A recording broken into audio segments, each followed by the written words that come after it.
Bisnis pakai sholawat dan bisnis tanpa sholawat. Dampaknya apa? Bisnis kalau kita sholawatin pasti barokah. Barokah nggak usah dijelaskan lah. Barokah itu dirasakan. Nanti dirasakan saja ya, nggak usah dijelaskan. Dirasakan. Tapi coba sekarang kita lihat praktek menggapai hajat lewat sholawat. Gapai hajat lewat sholawat.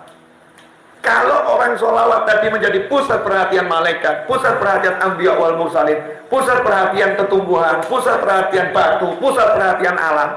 Karena begitu dia sholawat, Allah sholawat sama dia, Allah ngasih rahmat. Allah ngasih rahmat itu berarti meja di sampingnya jadi rahmat. Karena kalau bilang Allah ngasih rahmat, semua di sekitar kita ini jadi rahmat. Karena semua ciptaannya Allah subhanahu wa ta'ala jadi rahmat. Lah kalau udah semua ini bersama kita jadi rahmat, kemudian kita bilang, ya Allah aku pengen mobil itu. Ini yang bersama kita langsung ke mobil tadi. Alam ini akan membuat kita dengan izin Allah Ta'ala mendapatkan mobil tersebut. Kenapa? Rahmah. Yang kerja rahmat. Semuanya jadi mudah. Nah cuman masalahnya sekarang ini diajarin sholawat gitu, apa ya, masa sih? Mana mungkin? Apa bisa? Apa iya? Praktekkan, jangan teori, praktekkan. Tapi ya sholawat. Maksudnya bagaimana? Sholawat itu seperti sholat. Seperti sholat. Adabnya seperti sholat. Orang sholat itu harus dalam keadaan suci, hadas kecil dan hadas besar. Maka kalau kita ini masih berhadas besar, junub ya mandi janabah dulu buat yang laki-laki. Nah, buat yang perempuan kalau menstruasi nggak jadi masalah, kan nggak bisa toh mensnya suruh pergi nggak bisa, itu permanen. Tapi kalau bukan menstruasi karena junub ya mandi janabah. Walaupun dalam keadaan junub boleh bersolawat, boleh, bahkan dianjurkan jangan berhenti berzikir. Tapi kalau untuk menggapai hajat tadi loh, mau punya hajat pengen punya rumah, hajat pengen menikah dengan anak seseorang, hajat, ya jangan junub-junub sholawat untuk gapai hajat. Gak pas, gak serius kamu. Yang serius, mandi, bersih, wudhu, ya, pakaian yang berwarna putih, serba harum, khudhu zinatakum inda kulli masjid. Kata Allah Ta'ala kalau mau sholat pakai pakaian yang terbaik. Kita pakai yang terbaik, harum. Kalau posisinya bisa menghadap kiblat, artinya tidak lagi dalam perjalanan, tidak di kantor, tidak ini, posisinya di tempat yang memang betul untuk ibadah, entah musola umum atau musola khusus di rumah kita, menghadap kiblat, duduk dengan khusyuk, kemudian betul-betul menghadirkan Nabi Muhammad SAW dalam hati, dalam pikiran, cinta kita hadirkan. Bayangkan Rasul ada di hadapan kita, kemudian kita mengucapkan Allahumma sholli wa sallim ala Sayyidina Muhammadin wa ala alihi wa sahbihi, atau apapun sholawatnya, sambil kita mengatakan, ya Allah berkat sholawat ini ya Rabb, tolong hajatku yang satu itu wujudkan dengan mudah. Itu nanti insya Allah antum akan melihat sendiri, ajaibnya luar biasa, ajib pokoknya. Silahkan dipraktekkan. Makanya orang dulu ngajak praktek sholawat nariyah 4.444 kali. Bib, kok banyak betul ya Bib ya. Bisa dikorting nggak Bib? Ada diskon nggak untuk nariyah ini? Boleh nggak diangsur? Ya saya selalu jawab, kalau kamu diskon nanti hajatnya juga didiskon. Kalau kamu angsur nanti hajatnya juga datangnya berangsur. Yang punya semangat gitu loh, untuk gaji 1 bulan suruh masuk tiap hari pagi sampai sore, dikasihnya baru nanti bulan depan itu aja dijalani. Ini bukan disuruh dari pagi sampai sore, duduk baca 4.444 kali. Kalau kamu udah terbiasa, cepet itu akan cepat, sebentar, tapi hajatmu akan tercapai dengan karunia Allah Subhanahu wa Ta'ala. Ada yang nanya lagi, Beb, nah caranya nanti gimana? Waduh, perlu dipahami, yang mau ngasih saya atau Allah? Allah. Kamu bisa tahu caranya Allah ngasih? Gak bisa.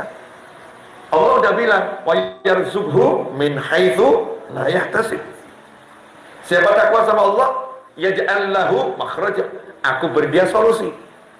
Wa yarzuqhu, dan aku akan beri dia rezeki min haitsu la yahtasib. caranya surprise, dia nggak bakal tahu. Kalau bahasa kita, caranya itu nanti buat dia akan terkejut terus. Diperhitungkan begini, munculnya begini. Diperhitungkan begini, munculnya begini. Karena Allah bilang min haitsu la yahtasib. Nggak mungkin bisa kamu perkirakan dengan alat perkiraan model apapun. Kamu punya servernya Google untuk memastikan rezekimu dari Allah Ta'ala, nggak mungkin bisa. Karena Allah udah bilang wa yarzuqhu min haitsu la yahtasib. Surprise. Jadi cukup kamu imani, kamu praktekkan dan hidup dengan keyakinan seperti itu, jalani dengan nyaman. Nanti keajaiban akan bleng, bleng, bleng. Ini yang ngomong bukan orang ahli teori, saya praktek. Dan saya nggak perlu sampaikan hasil-hasil yang saya dapatkan dengan praktek. Ya salah satunya kan hasilnya antum semua mau duduk dengerin saya. Ya, betul kan? Mau duduk dengerin saya. Berapa banyak orang-orang yang pinter, yang sekolah gelarnya tinggi-tinggi seperti yang ada di hadapan saya. Beb Ali dulu? Hah? S1. Apa gelarnya? SE. Mas Iza? S2 tuh, maksudnya S2. Ya, S3 juga kan punya istri tuh. S3 kan S3 ya. Ini di depan saya nih. Saya lulusan SMA. Saya lulusan SMA, nggak pernah kuliah. Nggak pernah kuliah. Tapi alhamdulillah ngajar rektor, ngajar dosen. Kok bisa begitu? Rasanya solawat. Bawa nih solawat kemana-mana. Maka saya ajarkan. Jadi nggak usah pakai kebanyakan teori seperti motivator. Buktikan, nggak usah. Ini loh buktinya. Ini buktinya. Tinggal kamu mau tiru nggak? Kalau kamu mau tiru nanti dapat hasil yang lebih. Kalau kamu lebih giat, ya lebih ikhlas, kamu akan dapat hasil yang lebih. Akhirat pasti. Dunia jangan nanya kamu. Ngikut itu sama orang yang ahli solawat. Buktinya lihat tuh para habaib, para kiai yang ahli solawat itu. Dan nggak usah jauh-jauh lah. Habib Syekh bin Abdul Qadir As-Segaf Solo tuh. Nah coba lihat itu rumahnya seperti apa. Urusan duit ya, bagaimana? Kemudian dicintai orang seperti apa? Habib Syekh itu apa dicintai orang gara-gara beliau tampan gitu. Ya, kalau tampan saya sama beliau ya udah lah ya. Ya boleh ditaruh berjejer gitu Beb ya, berjejer nanti suruh ada finalis kira-kira iya gimana gitu, adu tampan kita berani, tapi kalau adu solawat saya mundur saya. Beliau solawat jauh lebih banyak ya, jauh lebih hebat, saya mundur. Tapi dicintai orang luar biasa. Habib Syekh, Masya Allah, lihat aja orang kok bisa begitu? Kenapa? Karena menyuarakan solawat lain. Ya berbeda. Pokoknya praktek deh. Gak usah kebanyakan teori. Ya teori itu penting, tapi gak usah kebanyakan. Perbanyak praktek. Praktek yang sederhana. Ini sekarang masuk ilmu praktek. Dari tadi teori ya. Praktek yang sederhana. Gak susah. Tapi lihat waktu saya duduk, saya baca Allahumma sholli ala sayyidina Muhammad wa ala alihi wasallam, la ilaha illallah. Itu dipaksakan. Enggak kemudian jadi tiba-tiba otomatis ngomong gitu. Jadi ya saya paksakan. Bismillahirrahmanirrahim. Allahumma sholli ala sayyidina Muhammad. Bismillahirrahmanirrahim. La ilaha illallah. Saya paksakan. Karena dipaksakan berulang kali, lama-lama jadi kebiasaan. Setelah terbiasa jadi otomatis. Dan saya sering terkejut ketika mesin otomatis itu berbicara. Jadi ketika saya duduk tiba-tiba kok la ilaha illallah Allahumma sholli kaget. Kok tidak saya bergerak sendiri ya? Hati saya ngomong sendiri seperti ini ya. Kaget saya. Alhamdulillah. Tubuh saya sudah apa? Refleksnya begitu kan, alhamdulillah. Syukur nih.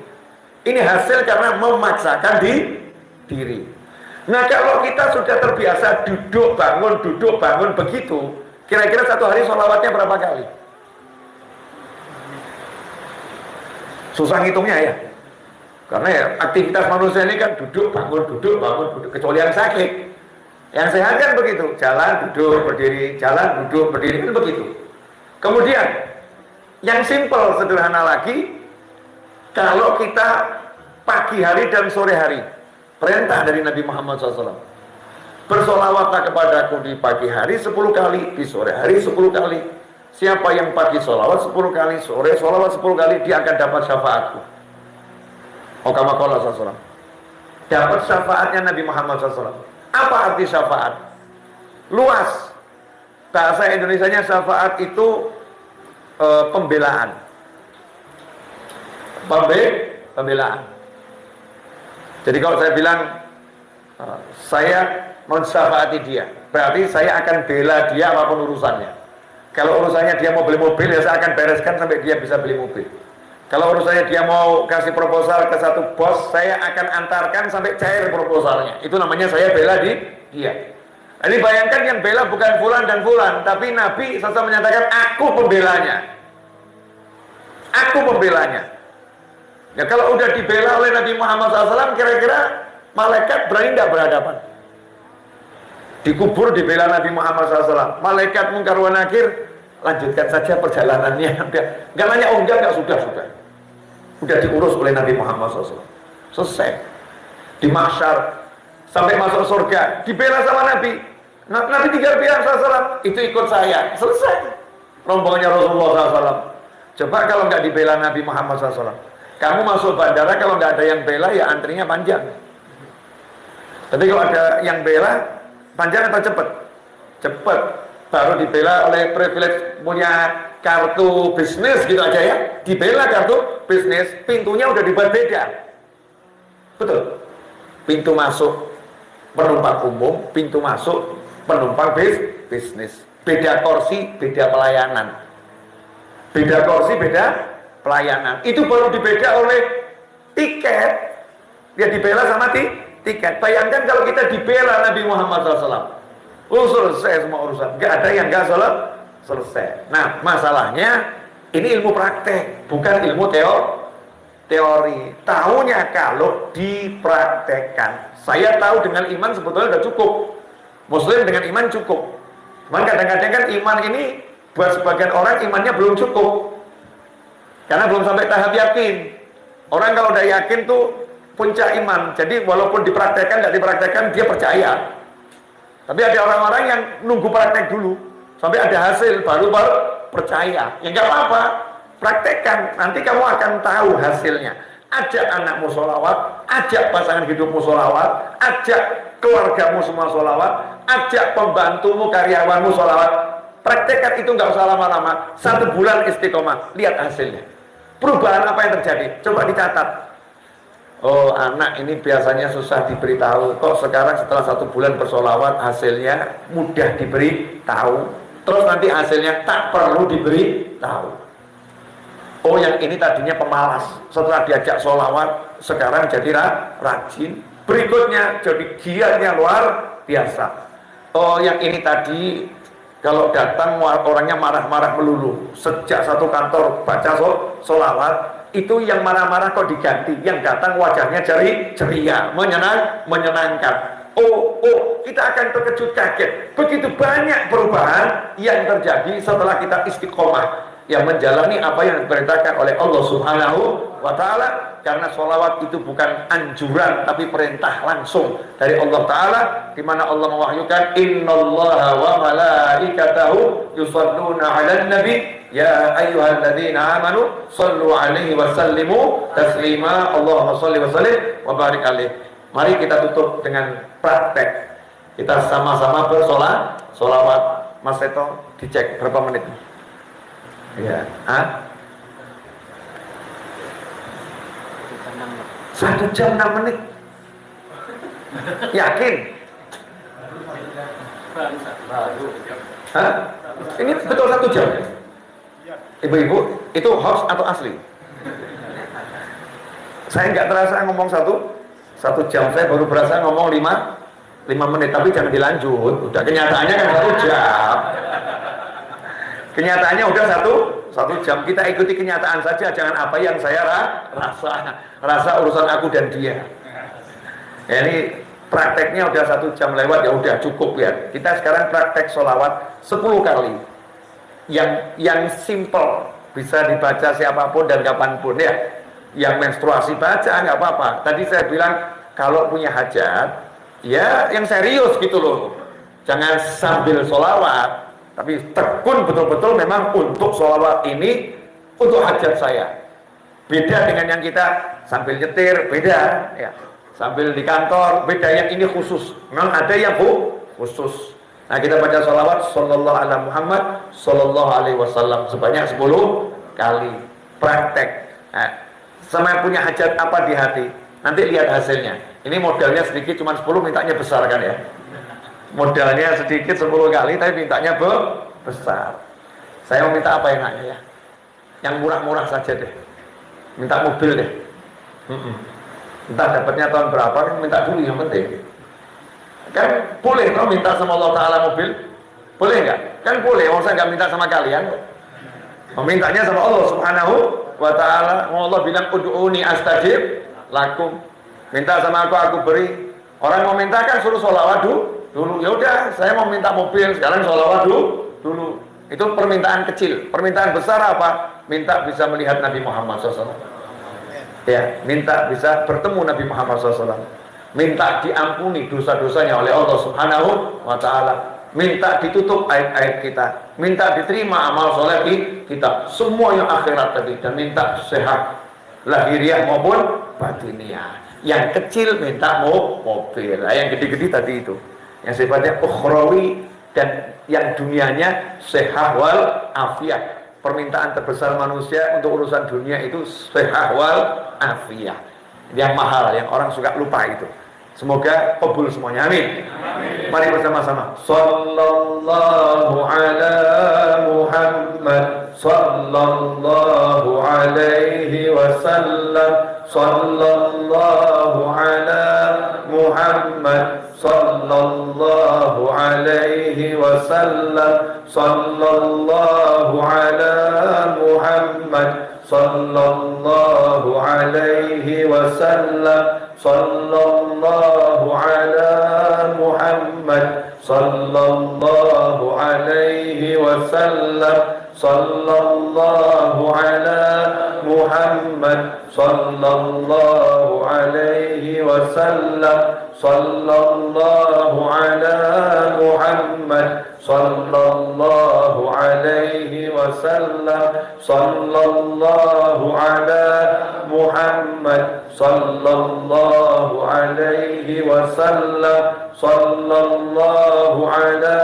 Muhammad, sallallahu alaihi wasallam, sallallahu ala Muhammad, sallallahu alaihi wasallam, sallallahu ala Muhammad, sallallahu alaihi wasallam.